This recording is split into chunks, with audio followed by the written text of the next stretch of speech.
Hello, all. This is Dr. Dave Maslach talking about reciprocity.com. The E is written with the 3.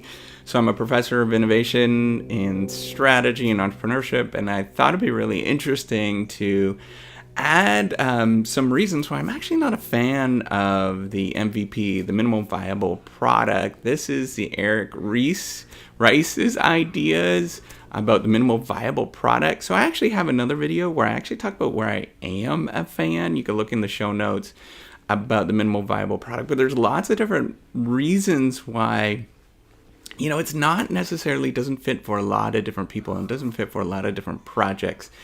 And I'm going to go through these 7 different reasons where I thought I would put them out just so you might find something useful with this. And this is all sort of ideas that I've been doing and learning about for the last 20 years or so with, things along the lines of learning and things like that. So, or anything in the classroom. So this is, there might be some stuff that I've learned along the way from the classroom. So first things first, so I'm just going to go through all of these different reasons and I'll give you a quick talk about them. So first things first, with the minimal viable product is what exactly is this? Well, this is where you try to create something that's really tiny in terms of the sort of minimal thing that you can do to demonstrate the viability of it in the marketplace. And so this could be some sort of web page. It could be going out and trying to demonstrate that something actually works in the, going to talk to actually people and getting them to buy something really simple. There's a lot of disadvantages to this, and I'm going to get into that. So the first thing is we all have sort of confirmation biases with the things that we have. And there's a huge psychology research behind this, in that we just look for confirming evidence and confirming ideas that are really from information that is really, really easily available. And if we find that, then we're going to run into and sort of pursue those things that are confirming what we already know. And this sometimes doesn't necessarily lead us to the best possible ideas. Sometimes having a little bit of friction, and there's research along this way that if you have more friction and you have to push at something for a little bit longer, you have to sort of struggle with it, that you actually get better ideas in the long run from doing that. So not having something that actually wins right away is actually sometimes a really good thing, that you can sort of develop something along the ways in terms of the ideas that you develop. And just having a little bit of friction actually generates better ideas. Second thing is, and this is probably my biggest pet peeve with it, and I don't think it has anything to do with Eric Rice's ideas or anything like that, but it's just the psychology that gets on behind it. And it's this idea of sort of having quick fixes or get rich quick sort of stories. And anytime you start seeing that kind of stuff where, you just throw something up and it just becomes this and it takes off and I make millions of dollars, and that there's Ferraris in the background and, all of these things that you see online, all these silly things, all that stuff doesn't work. That's not how you actually build something in the long run. That quick sort of get rich quick stories are the way that you actually lose money for most people. In general, across the board, there's the odd story where it does happen, but in general, most people will lose money with that. And the reason why is because it's a really risky strategy, and you don't want to emphasize these risky strategies over the long run. So you can try something. So imagine this, right? So you get 100 different entrepreneurs that all do quick or all do MVPs, and of those, there is 1 or 2 that are going to get sort of quick wins, right? And everybody else is going to not have something that's going to work out. Well, those ones that get quick wins and they make thousands of dollars at this MVP, they're going to tell all their friends that this is the way that you're supposed to do things. And all those other people that tried to do something that was a quick win, they're probably going to exit the market and they're not going to tell anybody about this particular thing. So you often have to not really pay attention to that sort of idea of these quick wins, and you have to sort of do something, anything that requires that builds and sort of in general that's going to build a long-term sustainable whatever, right? Whatever it is, it takes a lot of work. Think of education. So education is really hard, stinking hard for most people. And it is pretty much the most guaranteed way that we can all actually increase our salaries, but not a lot of people do it, right? Because it's really stinking hard to do. And that sort of removes a lot of people from that, but it's pretty much guaranteed. If you pick the right thing, you're going to make a better, you're going to do better in your in your life history. So you have to worry about that kind of stuff, that wherever there's any sort of quick wins, sports, for example, you have to take a lot of work to actually become a MVP in the major leagues, right? It takes a lot of work to get there. Then you have to stick with something for a very, very long time that a lot of people are not going to do. And that's going to be the thing that's actually going to determine whether you actually win or succeed, is the sort of stick-to-itiveness and grinding through things when it's tough, and it's really tough. And anytime that you sort of get into this sort of gambling sort of mindset, that's a really risky signal that it's not going to work out in the long run. So you can look at the videos that I did. I've got like 300 different videos now, and I'm finally starting to get traffic on this YouTube thing. It takes a long time, right? Not a lot of people are going to be willing to do that and stick with this.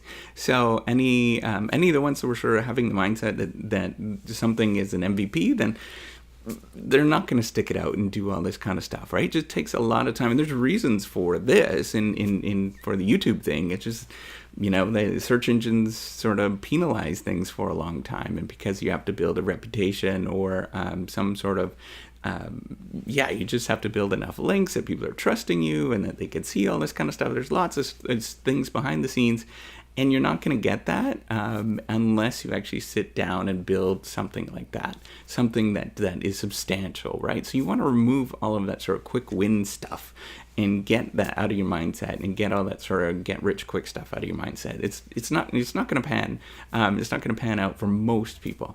The third thing is it's not going to be able to build your brand or identity. So often you'll hear of people that build a business is that they don't really care about the particular products that they're selling. They're actually building the identity. They're building some sort of community. They're building something that's bigger beyond the just simple product that you're actually building, because those products don't last forever. They disappear. People will enter the market. There'll be competitors that will enter the market. But if you build a brand and it's sort of this long-standing brand and people sort of understand that, and there's an identity, what it's about, and what you're trying to do, then people are going to stick with you even when it's tough, that your product is not working, that things, that there's all sorts of craziness that's happening, and they just get it, right? So they're going to cut you a lot of slack. The thing that is missing behind the sort of MVP idea is that you could just simply go get some traffic, right? You just get some paid traffic. Well, first of all, it's really stinking expensive. It's going to cost you, thousands of dollars to get some incredible traffic to actually be able to test something if it's going to be viable or not.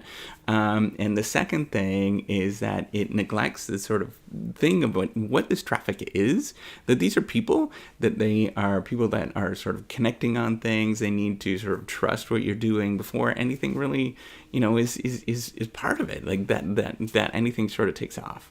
And you can't sort of neglect that. That's a really important thing. So another thing, so a fourth thing that I know in terms of research and whatnot in this particular area is that information is often really, really misleading. So you can look at something, you can sort of test it and run it, and you can just get different kinds of information.